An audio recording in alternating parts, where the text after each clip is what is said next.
SIR के बाद जारी ड्राफ्ट वोटर लिस्ट ने चारों तरफ तहलका मचा दिया है और अब ये तहलका सियासी घमासान में देखने को मिल रहा है। जिस तरीके से यूपी में एसआईआर को लेकर बवाल शुरू हुआ है और अब देखिए उस पर क्या पूरा अपडेट है।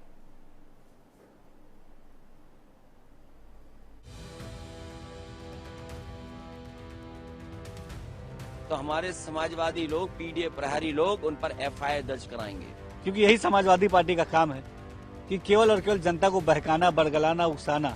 यूपी में एसआईआर पूरा होने के बाद जारी हुई ड्राफ्ट वोटर लिस्ट ने सियासत की नई लकीर खींच दी है और इसके पीछे का कारण है ड्राफ्ट लिस्ट से कटे मतदाताओं के आंकड़े। 2,89,00,000 लोगों के नाम कटने से हर दल में खलबली मच गई है। सियासतदारों को चिंता इस बात की है कि जो ये वोटर कटे हैं, इनसे कहीं उनका वोट तो नहीं घटा है। अब अखिलेश यादव का ये ट्वीट आप देखिए जरा।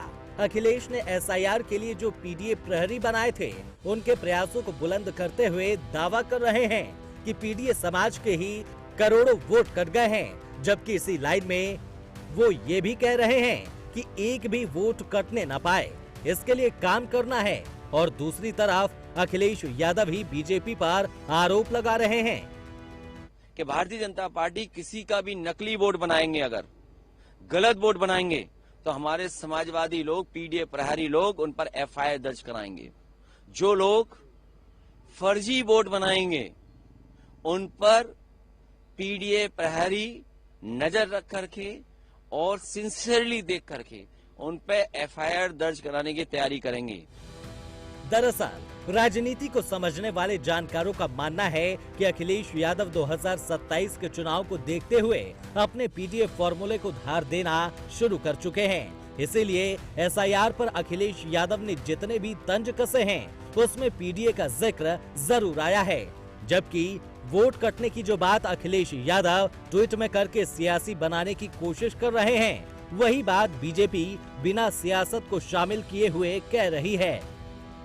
हम सब कार्यकर्ताओं से अपील भी करते हैं और हम सब उसके बीच में भी जा रहे हैं कि जो ड्राफ्ट रोल आया है उसको लेकर के हर बूथ तक जाएं और हर बूथ पे जांच करें कि जो ड्राफ्ट लिस्ट में सूची आई है उसमें लोग शिफ्ट हुए हैं कि नहीं, मरे हैं कि नहीं, मृत्यु हुआ है कि नहीं हुआ है, और अगर वो मैपिंग पे नहीं आ रहे हैं तो उसकी जांच करके ज्यादा से ज्यादा लोगों का किसी का भी नाम छूटने ना पाए, उसकी व्यवस्था हम लोग कर रहे हैं। अब आप खुद सोचिए जरा, जो वोटर्स कटे हैं, क्या उनके बारे में यह आंकड़ा कहीं आया है कि वो किस समाज से हैं? जाहिर है जवाब नहीं होगा, लेकिन सपा इसके बावजूद इसे अपने पीडीए फॉर्मूले से जोड़कर सियासत चमकाने की कोशिश कर रही है। और बात यहीं तक नहीं रुकी, सपा ने पीडीए पंचांग भी जारी किया है। अब इसके पीछे सपा की मंशा क्या है, पहले इस पर नजर डाल लेते हैं, तब एसआईआर के पीछे की सियासत भी आपको आंकड़ों के चश्मे से समझाएंगे। सपा की तरफ से ये पीडीए पंचांग वाराणसी का दक्षिणी विधानसभा सीट से जारी किया गया। वाराणसी की दक्षिणी विधानसभा सीट सबसे हॉट सीटों में से एक मानी जाती है। ये सांस्कृतिक आधार पर भी काशी शहर का सबसे महत्वपूर्ण क्षेत्र माना जाता है। यहीं से सपा की तरफ से रविवार को सपा एमएलसी की मौजूदगी में पीडीए पंचांग का विमोचन किया गया। अब माना जा रहा है कि 2024 में पीडीए फैक्टर चलने के बाद 2027 में सपा इसी फॉर्मूले के सहारे चुनावी मैदान में उतरने की तैयारी में है। आमतौर पर हिंदू परंपराओं के अलग अलग पंचांग में लोग प्रमुख तिथियों के बारे में जानकारी प्राप्त करते हैं, लेकिन अब सपा इस पीडीए पंचांग की मदद से अनेक राजनेताओं और महापुरुषों के बारे में बताने की कोशिश कर रही है। सपा इसके पीछे सभी को एक साथ जोड़ने की बात कह रही है। अब सपा का ये पीडीए पंचांग हो, पीडीए फॉर्मूला हो या फिर पीडीए प्रभारी, इसका फैलाव जिस तरह से हो रहा है वो इसी बात की ओर इशारा है कि 27 के चुनाव के लिए सपा हर जुगाड़ कर रही है। लेकिन दूसरी तरफ बीजेपी के पास भी इस बात का काउंटर है। यूपी बीजेपी के नए अध्यक्ष पंकज चौधरी ने वाराणसी से ही इस पर जवाब दिया है। पहले तो समाजवादी पार्टी तय करे कि पीडीए का अर्थ क्या निकाल रही है। कभी पी का अर्थ बदल देती है, कभी एक अर्थ बदल देती है, तो वो खुद कंफ्यूज्ड है। और पीडीए अगर होता है तो भारतीय जनता पार्टी सर समाज की पार्टी है, सबको लेकर के चलती है। ये जातीय आधारित पार्टियों का हश्र अभी आपने बिहार में देखा।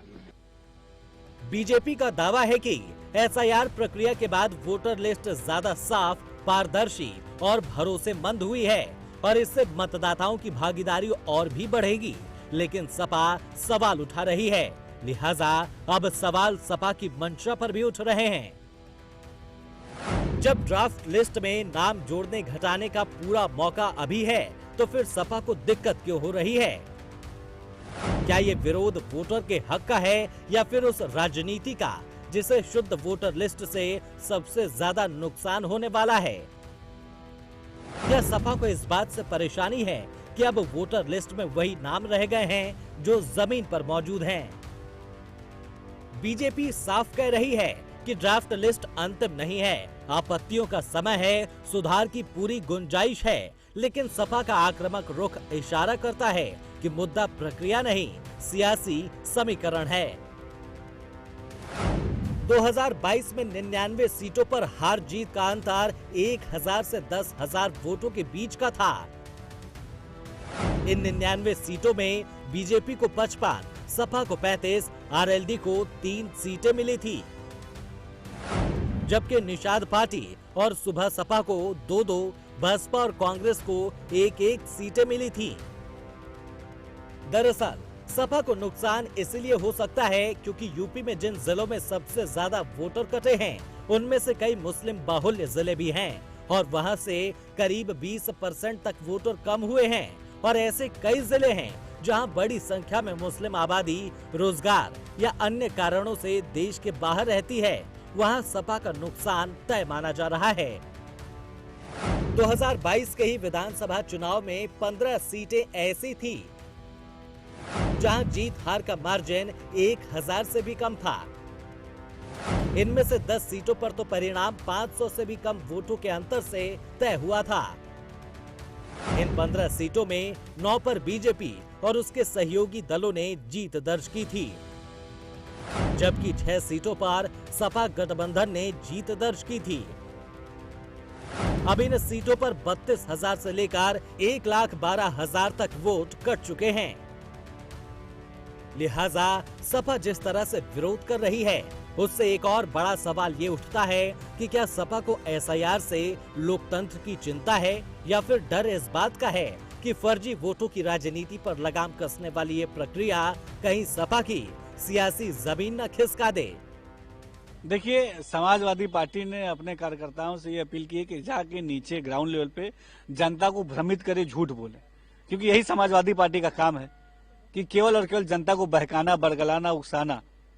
ये समाजवादी पार्टी जो लोकतंत्र और संविधान की दुहाई देती घूमती है, इसको दरअसल न लोकतंत्र पे भरोसा है न संविधान पे इसको भरोसा है। अगर लोकतंत्र और संविधान पे इनको भरोसा होता तो एसआईआर की प्रक्रिया में ये भी सहयोग करते। लेकिन पहले दिन से ही देखा गया कि एसआईआर की इस पूरी प्रक्रिया में किस तरीके से इसको बेपटरी करें, इसके बारे में भ्रम फैलाएं, इसके बीच इसके बारे में इसके अवरोध पैदा करें, इस नियत के साथ समाजवादी पार्टी ने काम किया। फिलहाल अब राजनीतिक दलों के पास करीब 1 महीने का वक्त बचा है। इस दौरान दावा आपत्ति की प्रक्रिया के जरिए ज्यादा से ज्यादा छूटे हुए वोटरों के नाम जुड़वाने की कोशिश की जाएगी। वहीं अपात्र मतदाताओं के नाम आपत्ति लगाकर कटवाने पर भी जोर रहेगा। Bureau report, prime news. फिलहाल के लिए इस बुलेटिन में इतना ही। देश और दुनिया की तमाम बड़ी खबरें जानने के लिए देखते रहिए प्राइम न्यूज। नमस्कार।